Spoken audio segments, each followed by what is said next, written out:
High বন্ধুরা, তোমাদেরকে একটা কথা বলি। আজকালকার জামানায় দাঁড়িয়ে মেয়েরা বলছে ছেলেরা নাকি মা বাবাকে পুষতে জানে না। তো ভিডিও ফেসবুক ইনস্টাগ্রামে দেখতেছি আমি, তো সবাই শুধু প্রেমিকাকে নিয়েই কথা বলে, কিন্তু কোথাও কোনোদিনও দেখিনি যে মেয়েরা ভালোবাসার জন্য বাবা মাকে সামনে নিয়ে আসছে।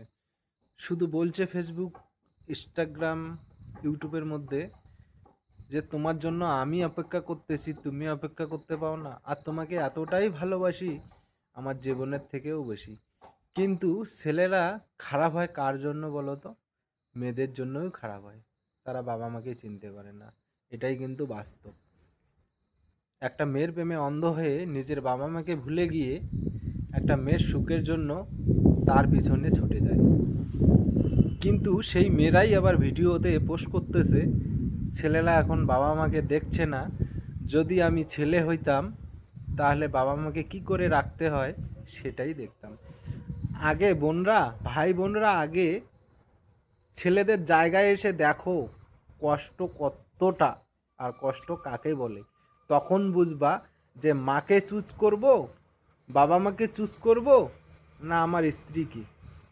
কারণ আমি যেটা বুঝি, বাবা মাও আমার সঙ্গে থাকবে, স্ত্রীও আমার সঙ্গে থাকবে, কিন্তু আমার বউ আমার বাবা মাকে সঙ্গে রাখবে না, আমাকেই সঙ্গে রাখবে। তাহলে কোনটা চুজ করব?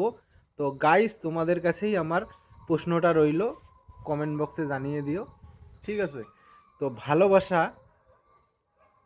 বর্তমান এরকম যে বাবা মাকে ছেড়ে প্রেমিকার পিছনে দৌড়চ্ছে আজকের ছেলেপিলেরা।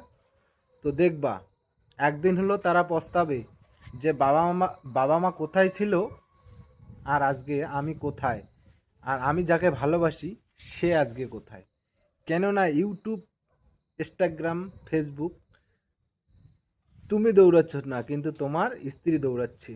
তো তুমি তখন ভাববা যে আমার বাবা মাকে পিছনে ফেলে আমি আমার ভালোবাসার পিছনে দৌড়াচ্ছি, কিন্তু যে আমাকে প্রকৃত ভালোবাসে, আমাকে ভালো রাখবে, যদি বুড়ো হয়ে যায় বা বুড়ি হয়ে যায় তবুও কিন্তু আমি তার সন্তান, আমার ভালো কিন্তু সবসময় চাবে। বন্ধুরা, এটা সবসময় খেয়াল রাখবা। কিন্তু একটা মেয়ে যখন ছোট থেকে বড় হয়ে বাবা মার সংসার ত্যাগ করে তোমার সংসারে আসবে, তাকে যদি তুমি উপরে তুলতে যাও না, সে কী করবে জানো? তোমাকেই লাথি দিবে। কারণ সে উঁচুতে উঠলে তোমাকে নিচুতে নামাবে। এটাই হলো বাস্তব জীবন। দেখবা। হাই বন্ধুরা, ভালো থেকো। আমার কথাগুলো ভালো লাগলে লাইক, কমেন্ট, শেয়ার করে দেবা। এটাই কিন্তু বাস্তব। আমরাও ছেলেরা পাগল, কিন্তু বাবা মাকে ফেলে রেখে আমরা মেয়ে বা আমার স্ত্রী বা গার্লফ্রেন্ড বয়ফ্রেন্ডের কথায় আমরা তার পিছনে ছুটি, কিন্তু পরে বাবা মা যে এত কষ্ট করে আমাদেরকে মানুষ করছে এই কথাটা কিন্তু আমরা মনে রাখতে পারি না। কথাগুলো শুনবেন, যদি ভালো না লেগে তাহলে লাইক কমেন্ট করার প্রয়োজন হবে না, ঠিক আছে? তো আমি কথাগুলো বললাম, যদি ভালো লেগে থাকে লাইক কমেন্ট শেয়ার দুইটাই করবেন। তো বেশি বেশি করে শেয়ার করবেন, এই কথাগুলো যেন সবাই শুনতে পারে। বেশি করে আমাদের মতো বোকা ছেলে যেন এই কথাগুলো ভালোভাবে শুনে, ঠিক আছে?